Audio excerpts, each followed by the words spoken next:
Welcome to the Wealth Stream Podcast. The team at Hightower Great Lakes share their insights and passions for empowering their clients to live their best life. In this energetic podcast, we will take you on a journey to help you navigate your financial future, overcome life's challenges to reach your financial goals, and find the financial clarity you've been searching for. Let's explore the downstream impact of your wealth and what it means to you, your family, and your community to live greater. Hello and welcome to the Wealth Stream with Tim Scannell from Hightower Great Lakes. Today, Tim has brought in a special guest, and that is Steve Billimack. Good morning, gentlemen. How are you? We're doing good. How about yourself? Outstanding. All right, Steve, pleasure to meet you. Thank you so much for being on the show today. Well, thanks for having me. I appreciate it. Yeah, well, that's all Tim, and that leads me to my next question. Tim, why did you bring Steve on? Well, we've talked in the past about our planning processes, and specifically when we get involved with high net worth clients, business owners, entrepreneurs, we focus on asset protection, tax planning, preparing the heirs. But the core is always investment consulting. And one of the things that we try to do at Hightower Great Lakes is have a highly certified, diverse team of professionals. And Steve is really one of my partners who focuses the most, I guess, of us on the investment process. So I just thought it'd be great to bring Steve on and introduce everyone to him and kind of have him talk about some of his background, et cetera. Fantastic. All right. I'm going to let you guys go to it. I'm going to learn a lot today. Okay, great. So just a real quick background. I joined Hightower in 2008, and Steve joined, I think, 2 days before me. So we've known each other for a long time. We shared ideas for the past 10 years, and we formalized our our partnership last year. So, Steve, I don't know if you want to give just a little introduction about your background, on the investment side, your history in the industry. Sure. Yeah, I started in the industry in 1988, so I guess it's been about 30 years. I grew up in the Chicago area and graduated from Loyola University here in Chicago.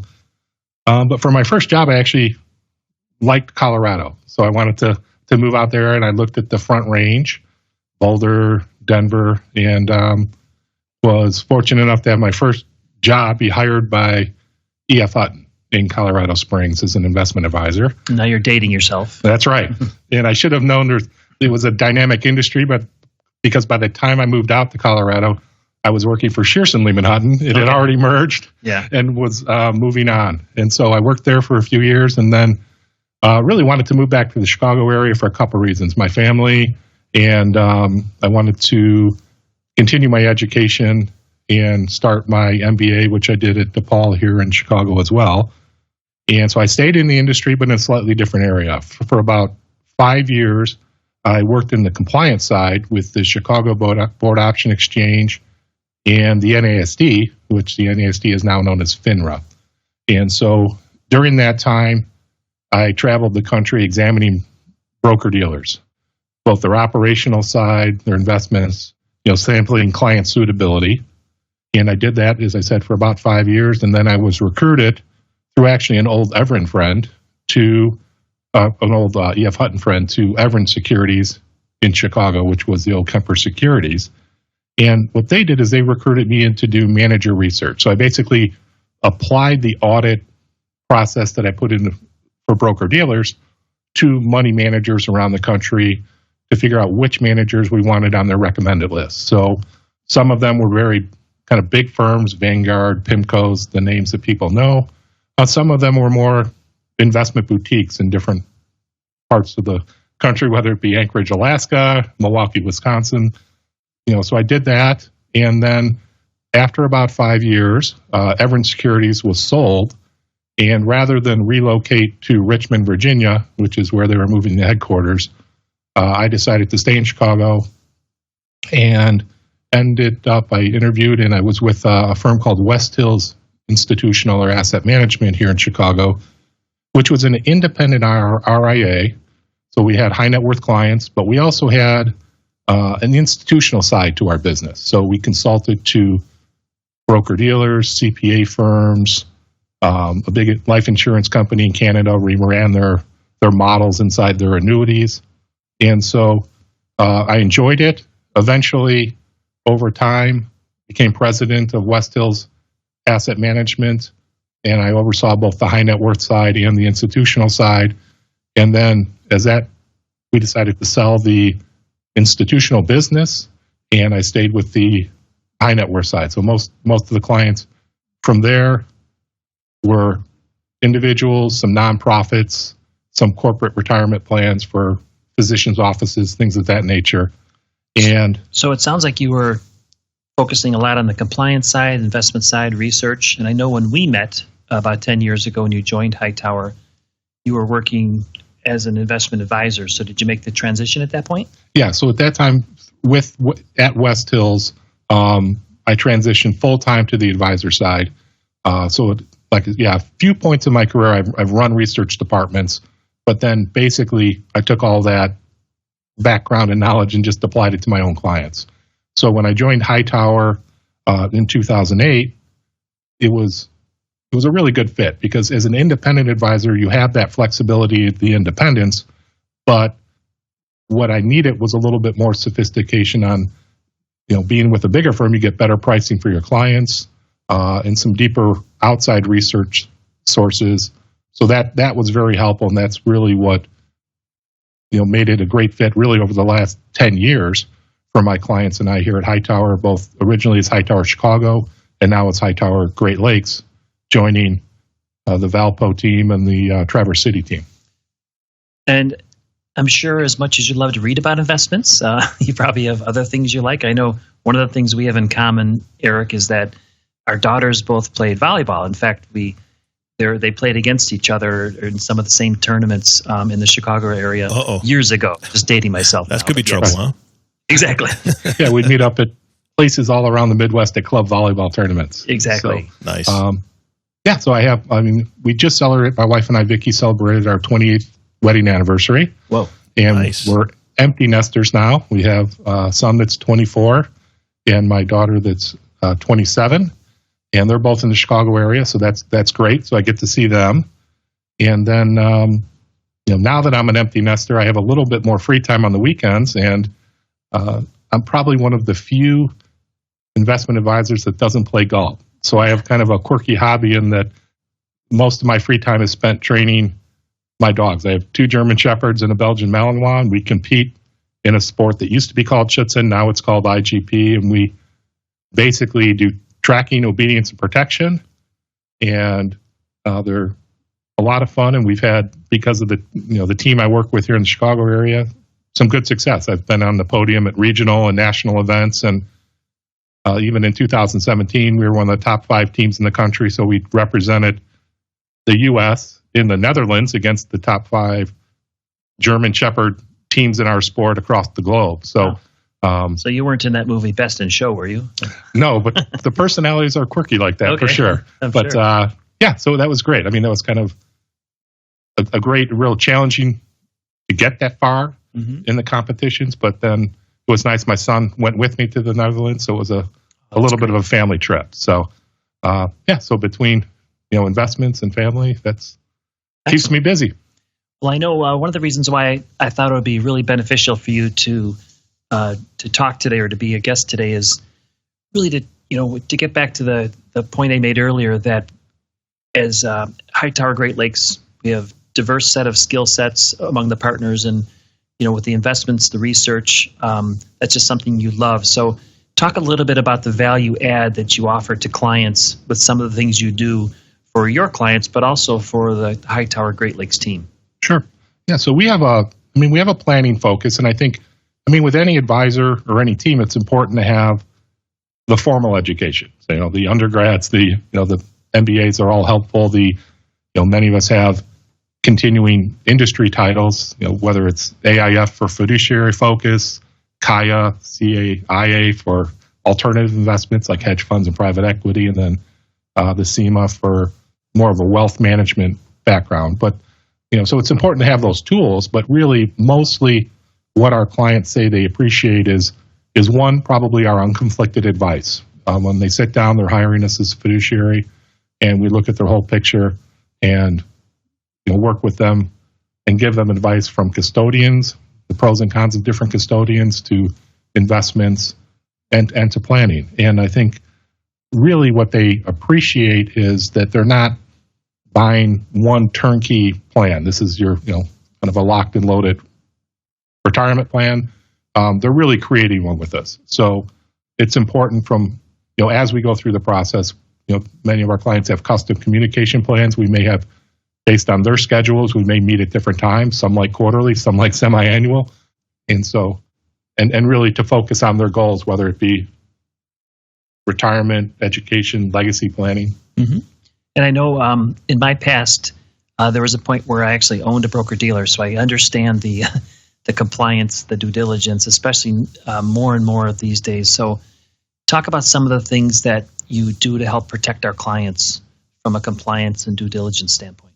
Yeah. After spending time in both compliance and research kind of on a full-time basis, it's really important to me, and that's one reason why I like the fee-based, fiduciary-focused end of the advisor area versus, let's say, what some other firms may offer is more of a brokerage concept. But from the compliance aspect, I think it's very important to have a consistent process.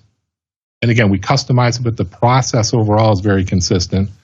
And our group spends a lot of time looking at risk and risk of portfolios, but also risk relative to how the clients define risk. Because two people may say they're moderate, and they have very different definitions of what a moderate portfolio might be from a risk return standpoint. And one of the nice things also about technology is we have a lot of software that we can rely on, and one of them is Riskalyze, which is a nice risk score where we can put in the client's portfolio and say in different market environments how a portfolio would behave, but we also can compare that to what they feel is comfortable and talk about whether they need more risk, less risk to meet their goals.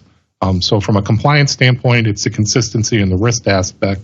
And then from my research background, a lot of that has really helped with portfolio design, putting together different types of asset classes to strive for the same return with lower risk or to try and get a little bit more return for a given level of risk. So I know, just getting back to the Riskalyze, I just had a meeting this week where a client of mine for the last 7 years referred me to his sister, and I met with her. She filled out the questionnaire, which really determines the kind of risk that she wants to take, the level of risk, and we compared that to the Riskalyze score of her portfolio, and her portfolio was significantly higher risk than she thought she was taking. So I agree, that's a really great tool that we've used to try and manage our clients' risk and make sure that they're not overly aggressive. Right. And I think it's great to talk about risk in times that's like December of last year, a fourth quarter that was rough, because you get a truer read of what people's risk profile is psychologically versus, let's say, after a 3-year bull market and everything's rosy. People may think they're comfortable with more risk than really they are if we start getting drawdowns. So one of the things I know when we've been sharing ideas, best practices the last 10 years, as we've been working together now as partners, one of the things is we have this cultural belief, both of us do, in holistic planning. So can you talk a little bit about some of the portfolio analysis you might do and how that relates, let me back up, how you take some of the goals and planning, the holistic approach, and how does that reflect it in some of your clients' portfolios? Okay. Yeah, there's a couple different ways it's reflected. I think one would be in looking at the goals and planning when we run financial plans. One of the things I like to do is run a few different scenarios side by side, kind of what if scenarios. So one may say, well, what if I wanted to retire earlier or later, or take a little bit more risk or less risk, or fund different goals in retirement? We're able to lay that out side by side so that they can see the pros and cons of the different choices that they may make. Because again, keep in mind, when you put a plan in place, it's meant to be reviewed. It's meant to be adjusted based on life situations, market.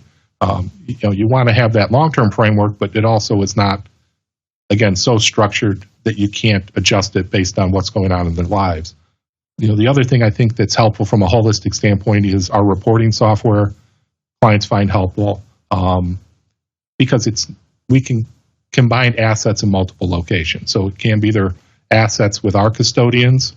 And again, we have a choice of custodians, whether it be Fidelity, Schwab, Pershing, but also their employer assets that may be in plans, or assets that may be held away, private investments. We can pull all that in so that they get a picture of their total net worth, their total asset allocation, which I think is very important.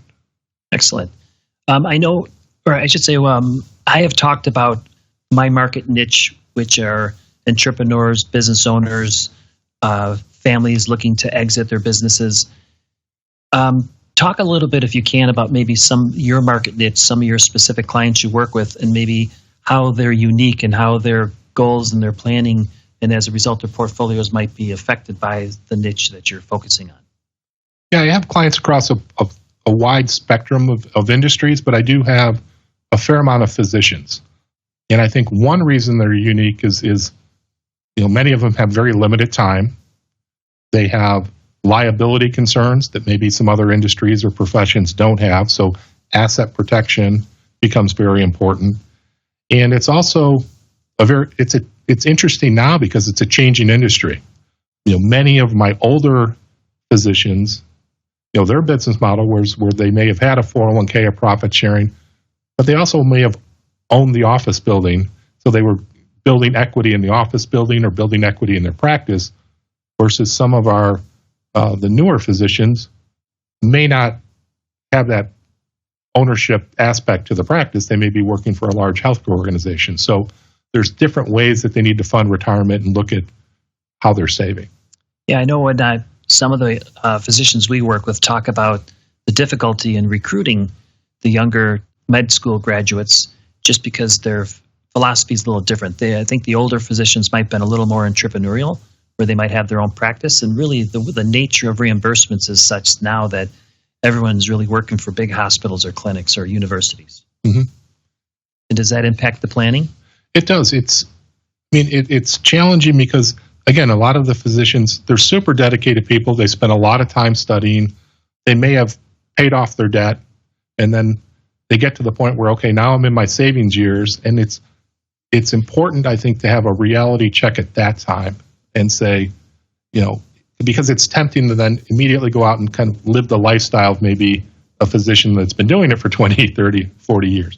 So it's important then to say, at that point in time, when they're switching to savings mode, to do some modeling, look at planned expenses, planned retirement spending, so that they have a pretty good idea early in their practice how they might want to retire. And so they can start saving at that rate versus maybe what some of their peers are doing that may not be. Because what we want to avoid is a surprise, maybe living beyond their means and then having a surprise later in their career with respect to trying to fund all that retirement at the end of their careers. Sure. So along those lines, I know one of the things that we offer is what we call a stress test, or a second opinion.